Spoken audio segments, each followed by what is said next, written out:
सर्व पत्रकारांची नगरपंचायत परिषदेमध्ये सर्व स्वागत करतो।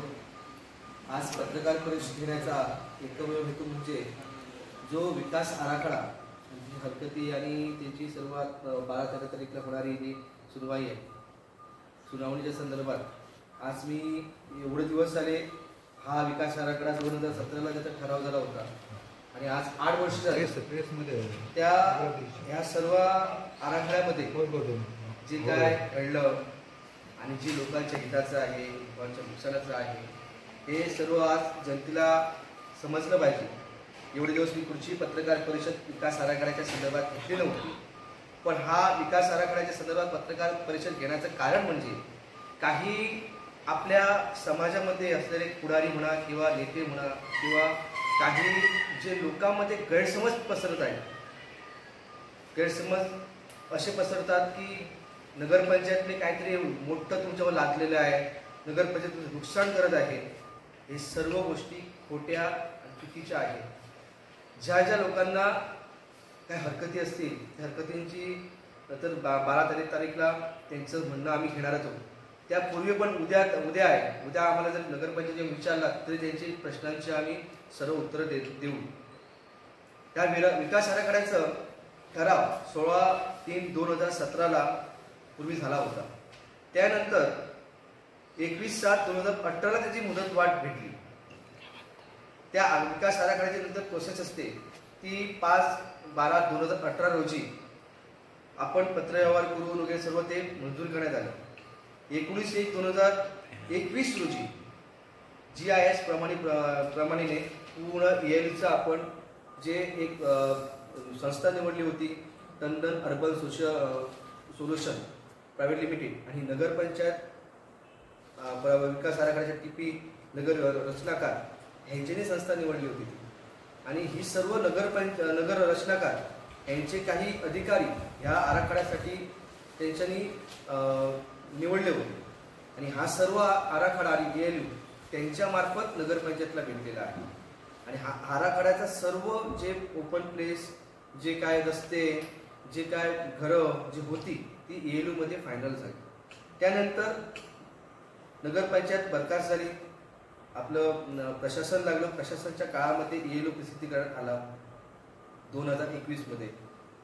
तर प्रसिद्धीकरणात परत त्याची 2024 मध्ये सर्व नगररचना यांची सदर क्षेत्राची विकास योजना तयार करण्यासाठी व त्यासाठी संपूर्ण नगरपंचायत हद्दीतील क्षेत्रांचे संरक्षण करणे आणि जे काय आरक्षित जागा करायचे असतात, कुठे आरक्षण टाकायचं असतं, हे 20/4/2021 मध्ये नगर रचनाकारांचे जे निवडलेले अधिकारी होते, CO होते, यांच्यानी आरक्षणात टाकण्यात आले। 16/8/2022ला पारो विकास आराखडा जो प्रस्तावित करण्याचा आराखडा होता, हा अधिकारी नगरपंचायतकडे त्याकडे मुख्य अधिकारी यांच्याकडे दुरुस्तीसाठी आला 16/8/2022ला। नगरपंचायत कसे दोनमार्फी विशेष सभा जो सर्व प्रोसेस झाल्यानंतर जे आमच्या लक्षात आलं की हा विकास आराखडा जर फायनल झाला तर आपल्या काही लोकांची नुकसान होऊ शकतात, त्यामुळे मी विशेष सभा ठराव क्रमांक म्हणजे ती यासाठी एकमेव या विकास आराखड्याचा ठराव जे आपण घेण्यासाठी 28/7/23ला आपण ती ठराव घेतला होता व त्यानंतर परत नगरपंचायत सर्व सदस्यांना विचारून 6/2/2024ला पारो विकास आराखडा योजनेनंतर बदल सुचविले। 2 सभा घेतल्या, त्याचे बदल सुचविले आणि 11/3/2024 पारो विकास आराखडा प्रसिद्धीसाठी मंजुरी देण्यात आली 11/3/2024ला। 12/3/2024 रोजी जो आराखडा आहे, हा आराखडा राज्यपत्रात जो आपण गॅझेट म्हणतो तो करून आपण लोकांना जो प्रसिद्ध केला आणि प्रसिद्ध केल्यानंतर 30 दिवसाची मुदत लोकांना हरकती घेण्यासाठी दिली आणि ह्या 30 दिवसानंतर ज्यांची जी लोकांची हरकतीचं म्हणणं असतं, काय त्यांचे बदल करायचे असतात, नागरिकांचे सुनावणीसाठी 12-13 हे 2 दिवस आम्ही निवडलेले आहेत आणि प्रत्येकांना तसे पत्रव्यवहार पण दिलेले आहेत। ज्या पत्रामध्ये त्यांचा ॲड्रेस टाकून दिला त्या ॲड्रेसवर पत्रव्यवहार केलेले आहेत, काहींना व्हॉट्सअपवर पण पत्र पाठवलेले आहे आणि हरकती जे आले ते 12 तारखेला हरकतींचा सर्वांचे विषय होणार आहे। पण त्यापूर्वी एक सांगू इच्छितो की या आराखड्यामध्ये प्रशासन काळामध्ये जो आराखडा पूर्णत्वात आला होता त्यानंतर आपल्याला आला. काही लोकांनी आपल्या मतांच्या मोजणीसाठी किंवा लोकांच्या मध्ये आपण हिरो बनण्यासाठी हिरोगिरी केलेली आहे आणि लोकांमध्ये गैरसमज पसरवलेले आहेत की वनस्वत्न आणि फॉरेस्ट हे नगरपंचायतने लावलेलं आहे. ह्याच्यामध्ये नगरपंचायतचा आणि फॉरेस्टचा काही संबंध नाही आहे.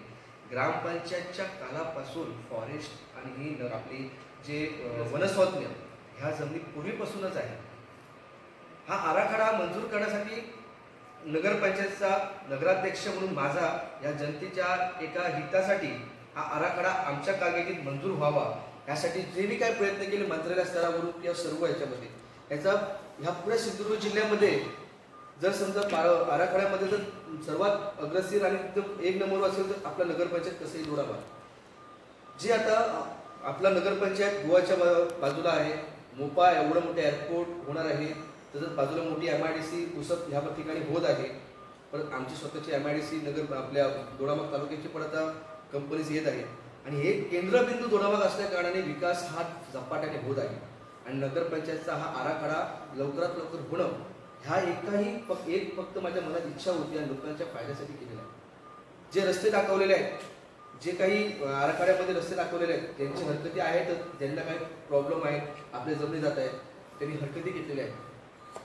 लोकांना सांगू इच्छितो ज्या जमिनींना रस्तेच नाही आहे त्या ठिकाणावर रस्ते आपण आरक्षित केलेले आहे.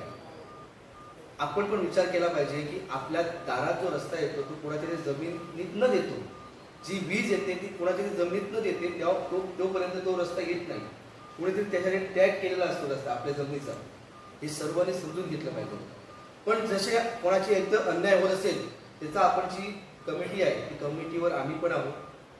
त्या कमिटीत आम्ही सुचून जी हरकती आहेत त्याच्यानंतर आपण योग्य प्रमाणात त्यांना आम्ही न्याय देऊ. मी सांगू इच्छितो की कोणत्याही लोकांना नगरपंचायतच्या काहीही जो त्रास होणार नाही ह्या आराखड्याचा. सर्वात आम्ही नगरपंचायतचे सर्व सदस्य मिळून त्याचा आम्ही विचार करून लोकांच्या सर्व प्रश्नांची उत्तरं देण्यात. विकास आराखड्यानंतर झाल्यानंतर मार्केट एरिया जी आहे कन्स्ट्रक्शन एरिया आहे त्यामध्ये कमर्शियल झोन आहे, त्यामध्ये रेसिडेन्शियल प्लस कमर्शियल झोन आहे. हे लोकांना समजलं पाहिजे. ह्याचा फायदा जो नगरपंचायत आता आहे 1.1 FSI मिळतो. आराखडा झाल्यानंतर 2.50 FSI हा लोकांना भेटणार आहे. ज्या लोकांच्या जमिनी गेलेल्या आहेत आरक्षित केलेल्या आहेत आणि जे आरक्षित झाल्यानंतर त्यांचा मोबदला पण चांगला भेटणार आहे, त्यांना FSI पण भेटणार आहे. जे शहर फक्त आपलं हे 4 रस्ते दोडामार्ग आपला तिराई गोवा आणि बांदा टू आई हे 4 रस्ते दिसत आहेत आणि त्याच्या बाजूनेच विकास होत आहे. विकास हा शहराचा सर्वात मोठी उल्हासनगरून जे क्षेत्रफळ आपल्या नगरपंचायतचं मोठं आहे.